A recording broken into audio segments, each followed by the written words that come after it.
castelo forte é o nosso Deus. Boa noite, meus amados irmãos.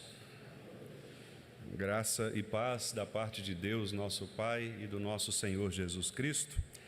Nós cumprimentamos também aqueles que nos assistem pelo nosso canal do YouTube. Que Deus os abençoe em seus lares. Nós vamos abrir, irmãos, a palavra de Deus em Mateus, capítulo 5, para que possamos estudar a segunda parte da bem-aventurança relativa aos pacificadores. Está no versículo 9 de Mateus, capítulo 5. Hoje nós falaremos sobre a bênção que nos é concedida quando o Espírito de Cristo, o Senhor, nos torna pacificadores. Nós todos seremos chamados filhos de Deus. Vamos ler Mateus 5, 9. Leiamos. Bem-aventurados os pacificadores, porque serão chamados filhos de Deus.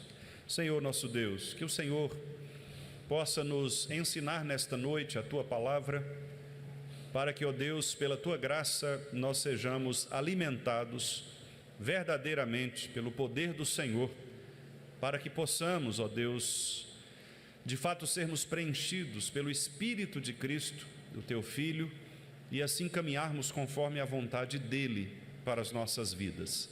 Encha-nos, ó Deus, da Tua paz, que a Tua paz possa ser o árbitro em nossos corações, e que possamos, ó Deus, também usufruir de paz sobre a Tua igreja, para que assim, Senhor, também nós sejamos pacificadores, onde quer que estejamos, levando a palavra do bom Evangelho, Cristo Jesus, para as pessoas, a fim de que elas possam também encontrar esta paz.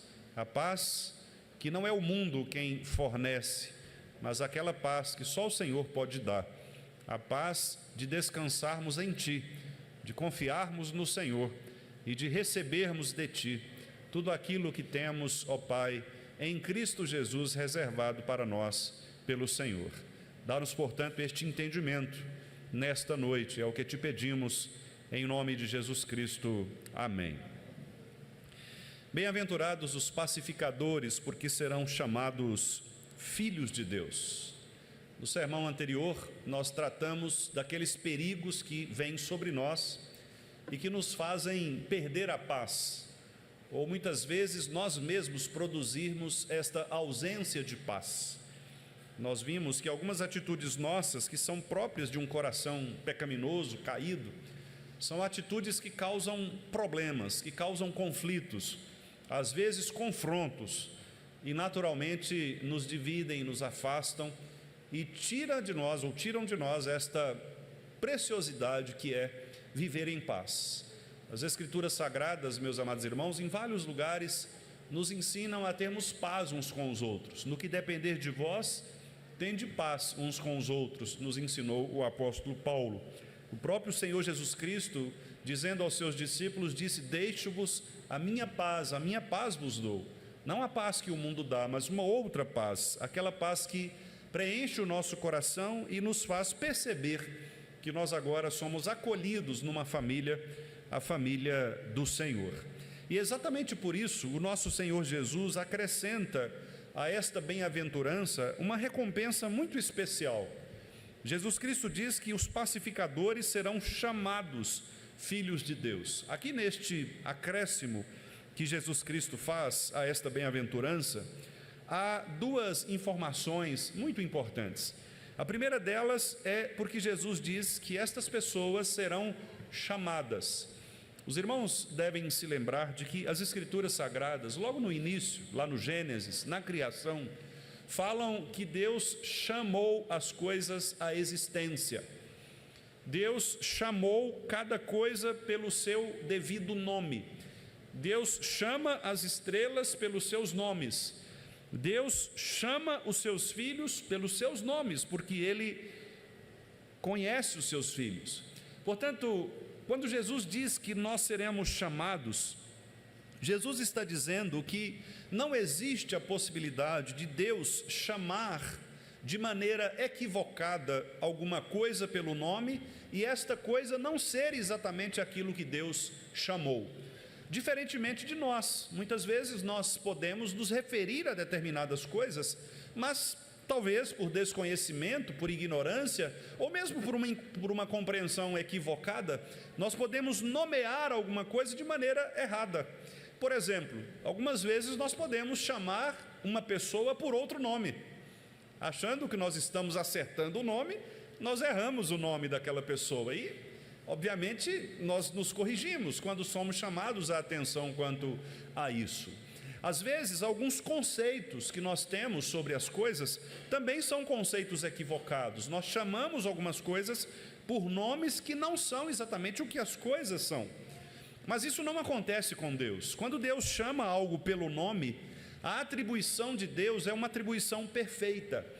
Quando Deus nomeia, Deus então caracteriza aquele objeto, aquele ser, com o seu poder, com a sua identidade.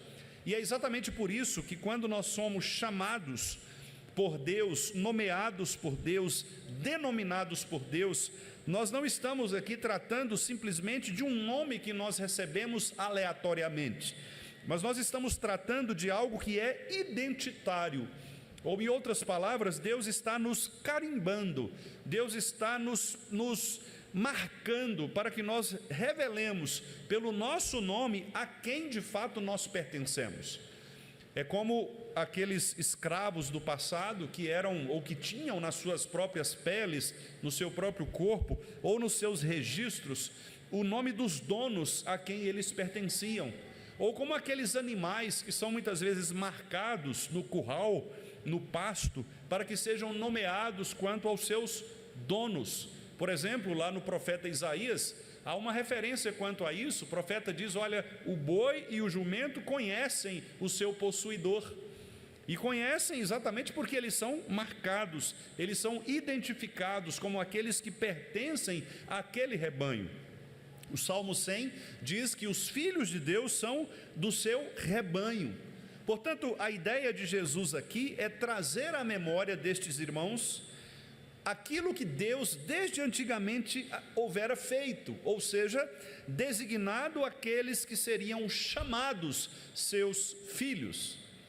Lembre-se de que no Evangelho de João, meus amados irmãos, logo no início do Evangelho, versículos 12 e 13, João nos diz que não serão chamados filhos de Deus aqueles que nascem sanguineamente ou pertencem de maneira sanguínea aos israelitas, nem mesmo serão chamados filhos de Deus aqueles que querem por si mesmos se fazerem filhos de Deus pelos seus méritos. Não é pela força do homem, não é pela carne, não é pela questão étnica, mas diz o texto de João que serão chamados filhos de Deus aqueles a quem Deus der o poder de serem chamados filhos de Deus, a saber, aqueles que creem no seu nome. Repare então que ser chamado filho de Deus é uma designação fundamental na vida de uma pessoa.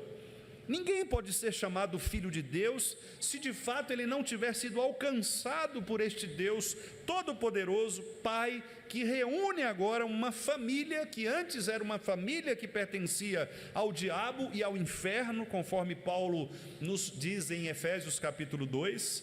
Nós que outrora pertencíamos a uma outra família, nós que outrora éramos pecadores, excluídos da aliança de Deus, agora nós fomos adotados, nós fomos trazidos e passamos a ser membros de uma família que a Bíblia chama família do céu, uma família nobre, uma família cujo pai é próprio Deus.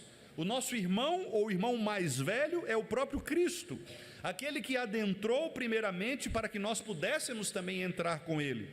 Uma família cujos santos são co-herdeiros e cujos anjos celestiais são nossos companheiros de serviço nesta família do Senhor.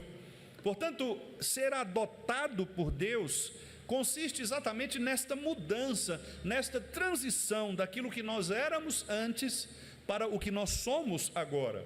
Vocês passarão a ser, repare que o verbo está no futuro, vocês serão chamados filhos de Deus, mas não é um futuro incerto, é um futuro certo, não é se, mas é por causa disso, vocês serão chamados filhos de Deus, o que demonstra que a nomeação ou a adoção de Deus em Cristo Jesus, dos seus filhos, nos dá de fato o direito e o grande privilégio de agora pertencermos a esta família da aliança.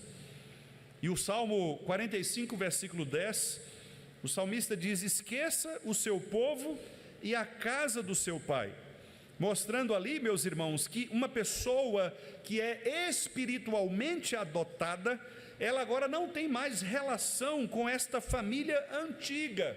No caso do Salmo ali, uma referência à família do pecado, à família pecaminosa, aquela família que se rendia a outros ídolos e não a Deus. O profeta Oséias também, no capítulo 14, verso 8, diz: ó Efraim, que tenho eu a ver com os seus ídolos? Mostrando ali que a relação daquela família, a relação daquele povo, deveria ser uma relação com o Senhor, e eles deveriam abandonar os seus pecados, abrir mão das suas antigas práticas, que eram inimigas de Deus, para se filiarem a esta nova família, a família do Senhor. Nós sabemos que o Filho de Deus, ele é liberto do pecado, ele não mais é escravo do pecado, ele não faz mais aquilo que o pecado ordena que ele faça, porque agora, sendo filho de Deus, tendo um novo pai, ele tem agora novas regras e também novos privilégios. Nós sabemos também, irmãos, que ser chamados filhos de Deus significa que nós adquirimos uma participação legal nos direitos e nas prerrogativas desta família. Isto é muito facilmente ilustrado. Quando no nosso país, por exemplo, uma criança ela é adotada por uma família de maneira legal, naturalmente ela passa a pertencer àquela família e ela entra também naquilo que o direito chama de herança de sucessões. Ou seja, a herança que pertence agora, as propriedades, os bens que pertencem aos pais, tornam-se agora também herança, inclusive para aquele filho que se tornou um filho adotado. Da mesma maneira, nas Escrituras nós percebemos isto também. Embora Jesus Cristo seja o unigênito Filho de Deus, o único gerado, Jesus Cristo, por meio dele, nos concede os mesmos privilégios que ele conquistou, que ele garantiu por causa da sua obediência ao Pai. De modo que quando nós somos obedientes a Cristo, quando nós ouvimos a voz de Cristo e nós nos rendemos a Ele, como cantamos aqui agora há pouco, eu a Ti me renderei, quando nós nos entregamos ao Senhor Jesus Cristo, nós estamos demonstrando também que nós pertencemos agora a uma família em que direitos e deveres estão claramente postos por aquele que é o Pai, por aquele que é o Senhor. Portanto, ser chamado filho de Deus implica também ganhar um novo nome, ganhar um novo Senhor, ganhar um nome de honra, receber dos melhores bens que Deus preparou para aqueles que são seus filhos.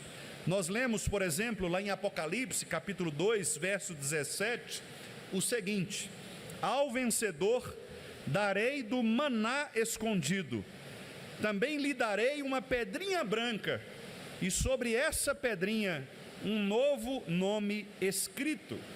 Esta pedrinha branca no Apocalipse significa o símbolo da remissão, da redenção dos pecados. Esse novo nome, então, é esta escolha, esta adoção. Nós somos escolhidos por Deus em Cristo, temos o nosso nome registrado nesta pedrinha branca para demonstrar que nós agora pertencemos a um novo Senhor. Nós temos também, meus irmãos, como acabei de dizer, uma herança reservada para os santos, O apóstolo Paulo, lá em Colossenses, capítulo 1, verso 12, usa exatamente esta expressão. Ele diz que Deus, ao nos adotar como filhos, Deus nos deu uma herança dos santos na luz. E essa herança é uma herança prazerosa, é uma herança na luz, é uma herança segura, uma herança dada por Deus para que todos nós possamos experimentá-la de maneira absoluta e completa. O Senhor, portanto, nos chama como filhos para tomarmos posse dessa herança. E esse tomar posse não tem nada a ver com talvez alguma atitude mística, como fazem os neopentecostais, como se você tivesse mesmo recebendo algo extraordinário de Deus. Não, nós cremos que o tomar posse é exatamente nós entendermos com o coração o que significa nós agora participarmos desta nova família. E isso é tomar posse. À medida que eu entro na família de Deus, eu agora recebo, irmãos, alguns dos benefícios que só os filhos de Deus podem ter. Quais são estes benefícios? Por exemplo, o principal deles, a segurança da vida eterna. A palavra de Deus diz que aqueles que recebem esta herança, eles reinarão para todo o sempre, conforme Apocalipse capítulo 22, verso 5. Reinarão para todo o sempre. A palavra de Deus diz também que estes herdeiros, eles são membros de Cristo. Paulo diz lá em Colossenses 1,18. Se eles são membros de Cristo, significa que eles estão também caminhando juntamente com Cristo. Por isso, meus amados irmãos, nós somos herdeiros dessas promessas.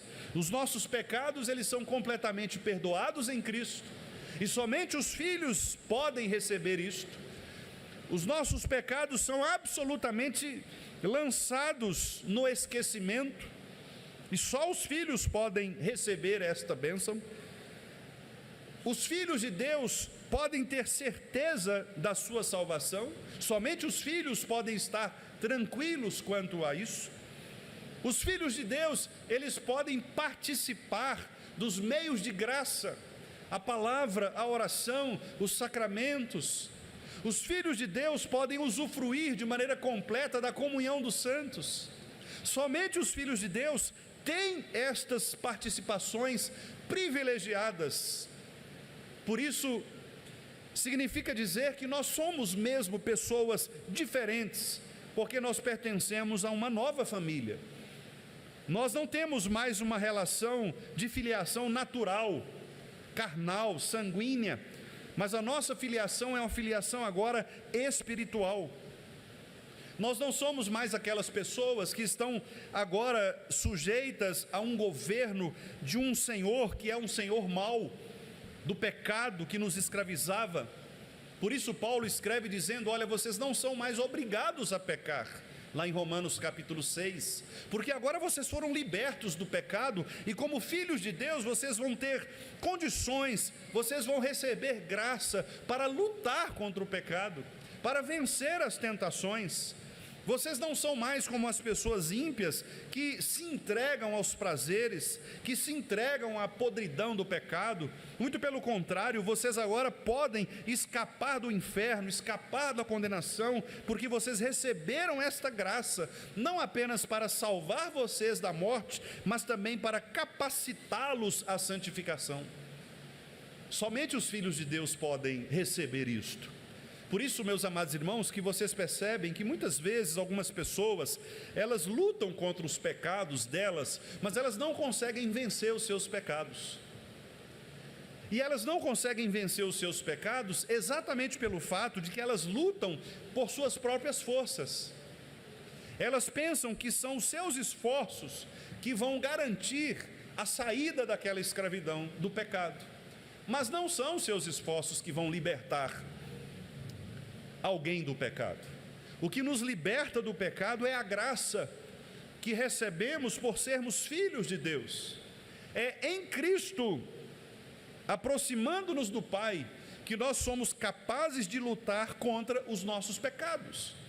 E por isso que uma pessoa, ela só conseguirá se libertar do pecado se ela antes se inclinar para Cristo. Repare por isso mesmo a sequência de Jesus que nós temos insistido aqui com os irmãos de maneira didática, mostrando.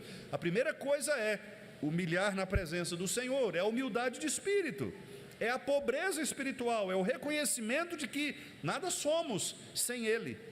Nós precisamos chorar os nossos pecados, precisamos ser pessoas ensináveis, mansas, precisamos desejar como criança deseja o leite materno, fome e sede de justiça. Precisamos buscar Deus de todo o coração, com pureza de coração, para que por estas coisas nós recebamos estas bênçãos maravilhosas que pertencem somente aos filhos. Se somos filhos, diz Paulo em Romanos, somos também herdeiros.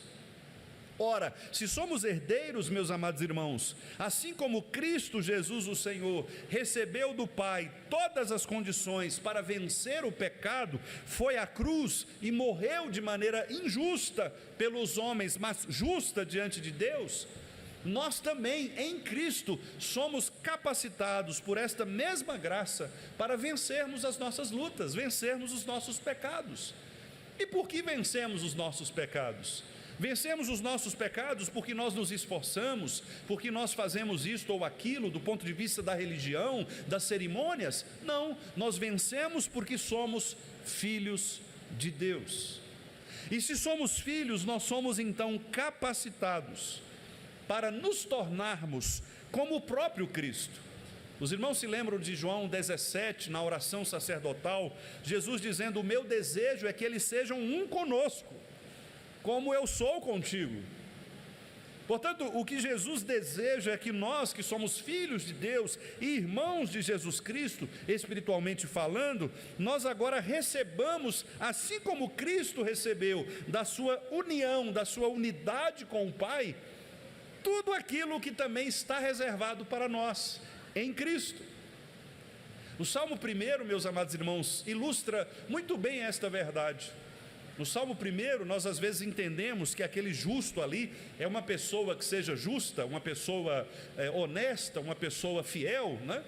Uma pessoa leal, mas não é disso que o Salmo está falando. O Salmo está falando ali do justo, que é o próprio Cristo. Este justo, ele é capaz de fazer exatamente aquilo que o ímpio não é capaz de fazer. Por exemplo, o justo, ele se curva à lei do Senhor, medita na lei do Senhor, ele obedece à lei do Senhor, ele é obediente até o final, e por isso mesmo as suas obras não são como palha, as suas obras não são perdidas. Lembre-se do que Paulo disse lá em 1 Coríntios 15:53, 15:58, né? No Senhor o seu trabalho não é vão. Por que não é vão? Porque esse trabalho é feito com a força do Senhor, que Paulo escreve lá em Efésios capítulo 6, na força do Senhor, na força do seu poder, não no nosso esforço, no nosso mérito. E o Salmo 1, da mesma maneira, diz que aquele que é justo, ele é bem sucedido. E por que ele é bem sucedido? Porque ele foi transportado de um lugar para outro.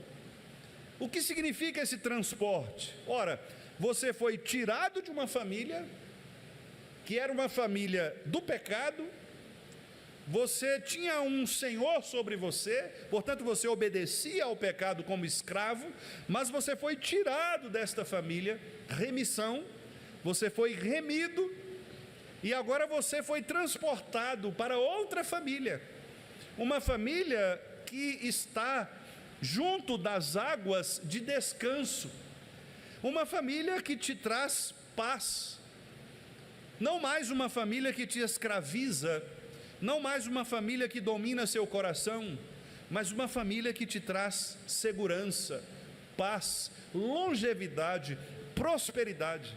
Somente os filhos de Deus podem experimentar este tipo de justiça. E como nós experimentamos este tipo de justiça, senão em Cristo Jesus, que é a justiça de Deus? Observem, portanto, irmãos, que quando o Senhor diz, vocês precisam ser pacificadores porque vocês serão chamados filhos de Deus. Jesus está dizendo: olha, a principal característica de um filho de Deus é participar dos sofrimentos de Cristo Jesus e ao mesmo tempo participar da natureza de Cristo Jesus. Portanto, é um contrassenso, é uma contradição quando um filho de Deus, quando alguém se diz filho de Deus, mas não tem na sua vida a característica de ser um pacificador. Porque Cristo foi pacificador em todos os momentos da sua vida, inclusive no que diz respeito à pacificação da ira de Deus em relação aos nossos pecados. Cristo se interpõe entre Deus e nós. Ele é a nossa paz, diz Paulo em Romanos. Ele se fez paz por nós. Isaías profetiza que ele será chamado príncipe da paz, maravilhoso conselheiro, príncipe da paz. Por que ele é príncipe da paz? Ora, porque a grande função de Jesus Cristo é exatamente aplacar a ira de Deus contra o pecador. Cristo traz paz na relação entre Deus e o homem. Cristo estabelece a mediação, sendo Ele o único mediador. E por isso mesmo, Pedro diz na sua segunda carta, que por estas razões nós somos chamados a ser coparticipantes da natureza divina. Claro que Pedro não está com isso dizendo que nós vamos nos tornar deuses, mas participar da natureza divina, conforme Pedro nos diz, é exatamente experimentar, meus irmãos, estes benefícios que só Cristo pode nos dar. Só Cristo pode nos fazer filhos. Somente Cristo pode nos dar da sua graça. Paulo, escrevendo em Efésios, capítulo 1, que nós conhecemos, diz que Ele nos predestinou para Ele, para sermos adotados como seus filhos, por meio de Jesus Cristo, conforme o propósito da sua vontade. A ideia de Paulo é que então a misericórdia de Deus é a base desta eleição, que brota dessa afeição graciosa de Deus pelo seu povo. Deus estava pronto para nos exterminar por causa dos nossos pecados, mas aqueles a quem Ele elegeu, receberam agora, por meio de Cristo, a paz. Todos vocês são filhos de Deus, mediante a fé em Jesus Cristo. Paulo escreve em Gálatas 3:26. Somos bastardos e não filhos, quando nós não nos assumimos, quando nós não aceitamos as bem-aventuranças de Deus sobre nós. Mas nós somos filhos e não bastardos quando revelamos às pessoas a legitimidade de nossa fé. A verdadeira fé confere a todos nós este título maravilhoso de filiação. A verdadeira fé nos dá o direito de herdar o reino dos céus. Que doutrina maravilhosa, meus amados irmãos.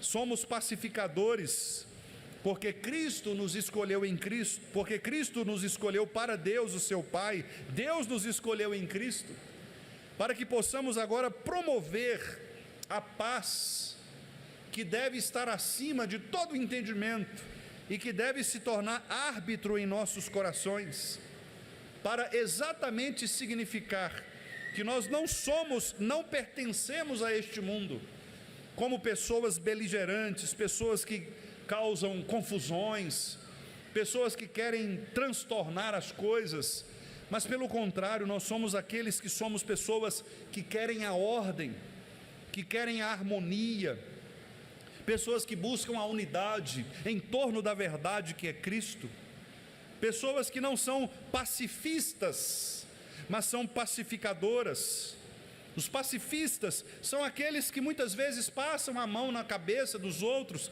mesmo esses outros estando errados, só para não ter uma confusão. Não, deixa isso para lá, pastor, não vamos tocar nesse assunto não, o fulano está fazendo isso ou aquilo, mas vamos deixar para lá, porque isso vai trazer problema para a igreja, vai trazer... Isso é pacifista, aquela pessoa que quer evitar um conflito, quer evitar um problema. Não é isto que Jesus está falando. Jesus está falando do pacificador, que é totalmente diferente. O pacificador é aquele que busca uma harmonia nele, na pessoa de Cristo, portanto, em torno da verdade. Nós seremos pacificadores quando trouxermos as pessoas à verdade, quando trouxermos as pessoas a Cristo, quando desejarmos que as pessoas façam parte desta família de Deus em Cristo. Por isso faz parte da pacificação a disciplina. Quando você tem um filho rebelde que quer transtornar o ambiente, você precisa discipliná-lo.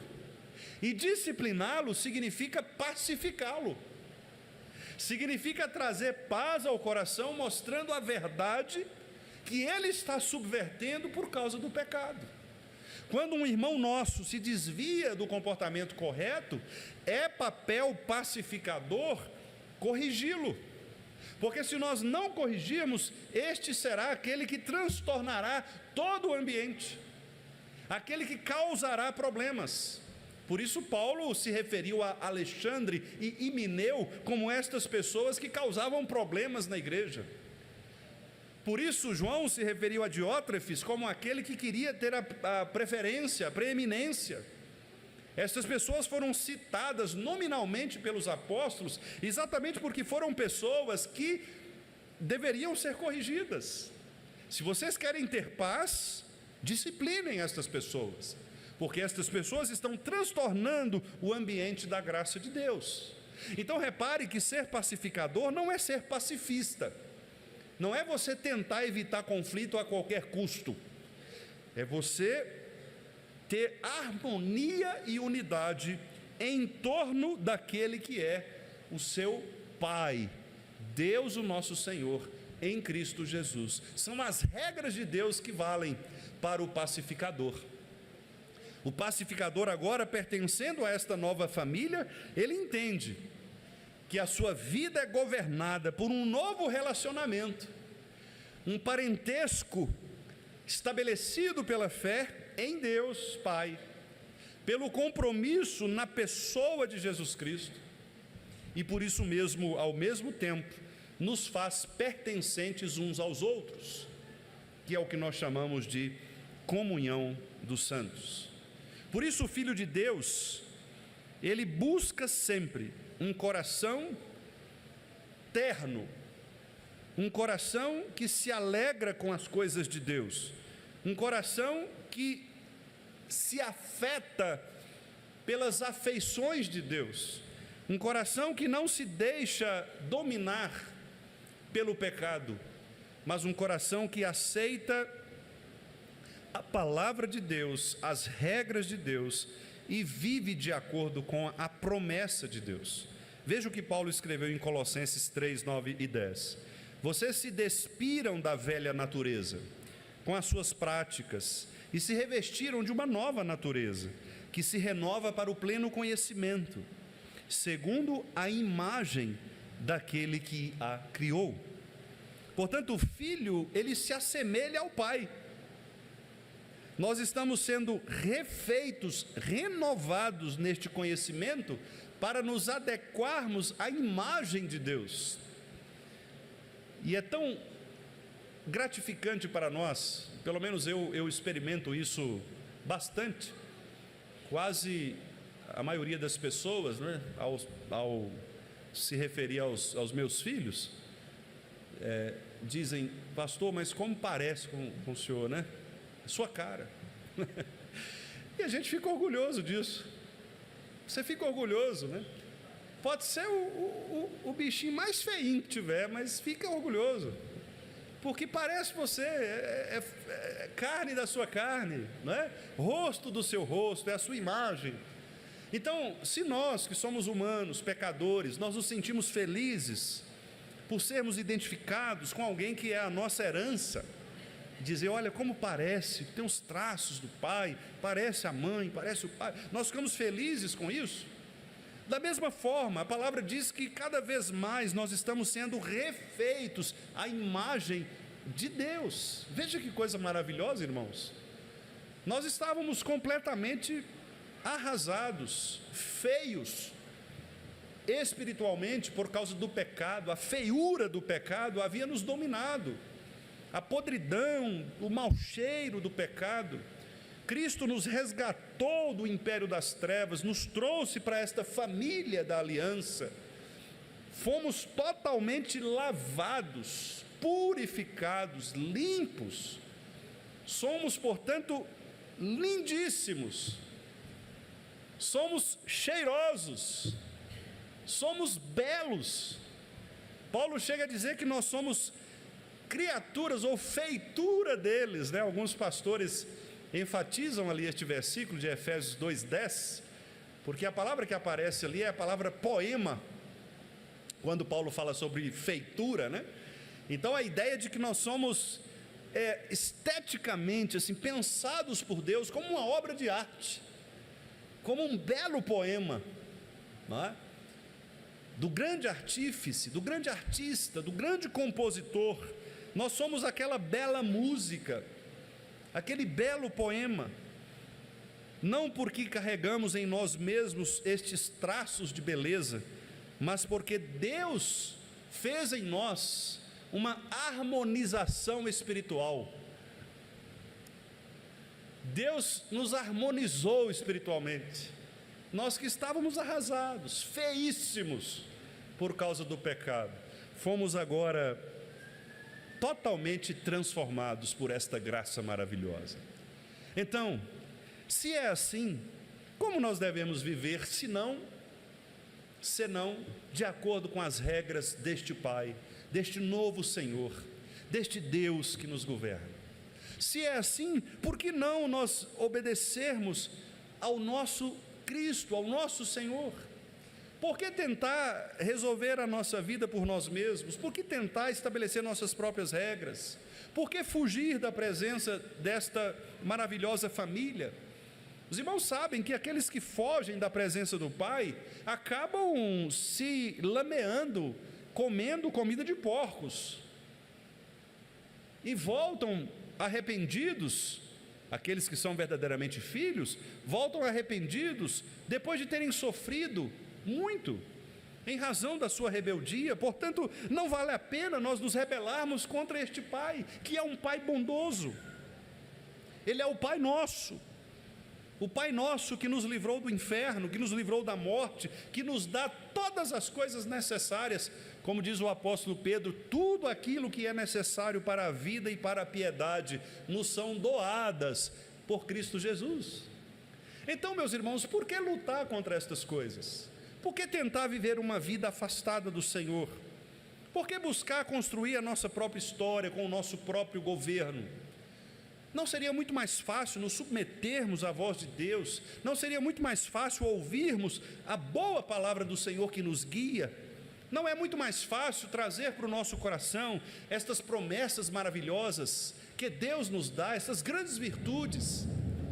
Não é muito melhor nós orarmos ao Senhor, clamando por estas bem-aventuranças? Meus irmãos, quantas bênçãos foram descritas aqui.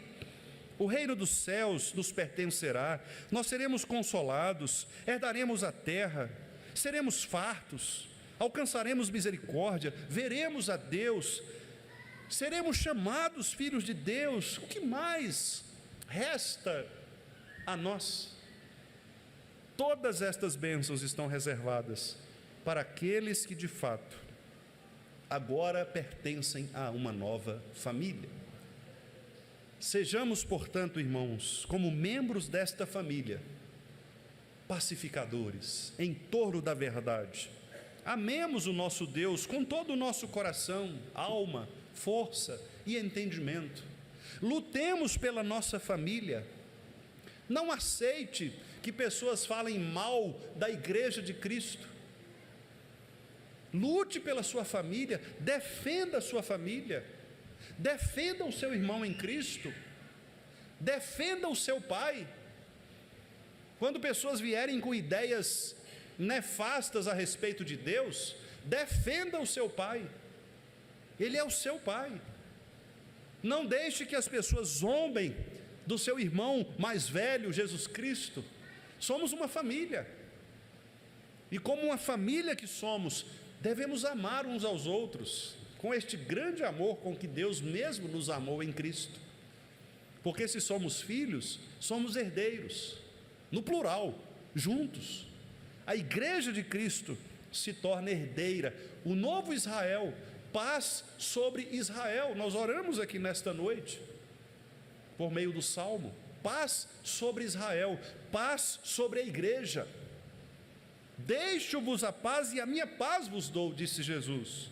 Portanto, meus amados irmãos, se somos filhos, lutemos por esta paz genuína, harmônica, por esta unidade perfeita em Cristo Jesus. Afastemos de nós, meus amados irmãos, todo e qualquer desgosto espiritual, os pecados que muitas vezes tentam roubar de nós esta paz, como vimos no sermão anterior, o orgulho, a inveja, a incredulidade, o egoísmo.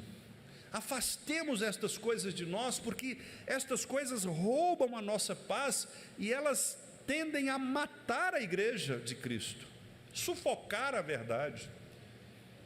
Elevemos aquelas virtudes que nos trazem paz, a verdade de Cristo, a obediência por fé, uma vida regulada pela graça maravilhosa do Senhor, não pelos nossos esforços e méritos.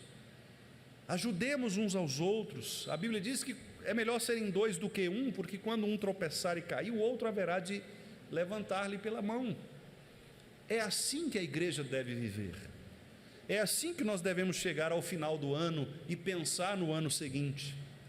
Uma nova disposição, perdoar os que nos ofendem, estabelecer paz, evitar os conflitos que roubam de nós esta unidade na fé e buscarmos de fato a sabedoria que vem do alto, porque a sabedoria que vem do alto, diz Tiago, ela é pacífica. Ela é pacífica. A sabedoria dos homens não. A sabedoria demoníaca, que diz Tiago, é uma sabedoria problemática, que causa dificuldades. Ela é demoníaca. Mas a sabedoria de Deus, a sabedoria que vem do alto, ela é pacífica. Que coisa maravilhosa. Sejamos, portanto, pacificadores. Sejamos pessoas centradas na nossa família. Amemos a nossa família para que ela seja para nós um lugar de refúgio, um lugar de paz. Que nós possamos vir à igreja, irmãos, com este sentimento, com esta gostosa sensação, com este prazer de chegarmos num ambiente de paz, sairmos de toda a correria, toda a agitação do dia, da cidade, e nos recolhermos aqui como um ambiente de paz. Mas não aquela paz forçada, mecânica, inventada. Uma paz real, espiritual, de pessoas que são pecadoras, sim, que lutam contra os seus pecados, sim, mas que se veem, se entendem como filhas de Deus e por isso mesmo recebidas por este Pai Celestial, que em seus braços nos acolhe para nos fazer repousar seguros. Em paz nós nos deitamos, porque o Senhor nos faz repousar em segurança. Se você quer paz, você só a encontrará na pessoa do nosso Pai em Cristo Jesus. Que Ele nos conceda, irmãos, desta paz que vem do alto.